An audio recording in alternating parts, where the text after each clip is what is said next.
North கொரியாவுடைய தலைவர் வந்தார்னா அவருடைய டாய்லெட்டை கலெக்ட் பண்றதுக்கு கூட ஒருத்தவங்க வர்றாங்க. ரஷ்ய அதிபர் புட்டின் அவருடைய டாய்லெட்டை கலெக்ட் பண்றதுக்கு கூட வர்றாங்க. அவங்களுடைய பூப் எடுக்கிறதுக்கு 2 பேர் சுட்கேஸோட வர்றாங்க.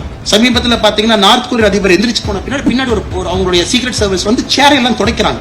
என்னையா சேர் எல்லாம் துடைக்கிறேன்னா, எங்க தலைவர் ஃபிங்கர் பிரிண்டர் எடுத்துட்டீங்கன்னா அவருடைய டாய்லெட் கூட இன்னொரு நாட்டுக்கு மாட்டக்கூடாது. ஏன்னா அதுல இருந்து ரிசர்ச் பண்ணி பாடியினுடைய கட்டை கண்டுபிடிச்சு நோயை கண்டுபிடிச்சு அப்படிங்கறக்காக சவுதி அரேபியா போனார். ஆமாங்க, நம்ம நாட்டினுடைய தலைவர் நம்முடைய பிரதமர் சவுதி அரேபியாவுக்கு போயிட்டு ரோட்ல டென்ட் போட்டா தங்க முடியும்? அவர் ரிட்ஸ் கார்ல்டன்ல தங்குவார். அது நாட்டினுடைய பெருமை, நாட்டினுடைய அடையாளம். அமெரிக்கானுடைய அதிபர் வந்தாருன்னா அவருடைய பிளேன் இறங்கும் பொழுது 2-3 பிளேன் இறக்குறாங்க. ஃபர்ஸ்ட் பிளேனை திறந்த உடனே பீஸ்ட் நமக்கு அவர் கார் வெளியே வருது. என்னையா கார் எல்லாம் கொண்டு வந்திருக்கு? எங்க ஊர்ல கார், எங்க அதிபர் எங்க கார்ல தான் போவார், லிங்கன்ல தான் போவார், பீஸ்ட்ல தான் போவார்.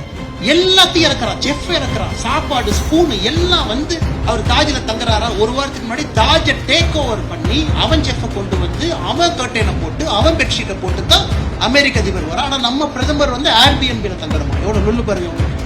ஆனா இங்க புரியாத தற்கொலைகள் சிலர் இதை சோசியல் மீடியா ஒரு மெசேஜா போட்டுட்டு இதுல அவர்களுக்கு ஒரு சவுதி அரேபியா போனார். ஆமாங்க, நம்ம நாட்டினுடைய தலைவர் நம்முடைய பிரதமர் சவுதி அரேபியாவுக்கு போயிட்டு ரோட்ல டென்ட் போட்டா தங்க முடியும்? அவர் ரிட்ஸ் கார்ல்டன்ல தான் தங்குவார். அது நாட்டினுடைய பெருமை, நாட்டினுடைய அடையாளம். சவுதி அரேபியாவோட ரிட்ஸ் கார்ல்டன் காஸ்ட்லியா இருந்தா அதுக்கு நாம என்னங்க பண்ண முடியும்?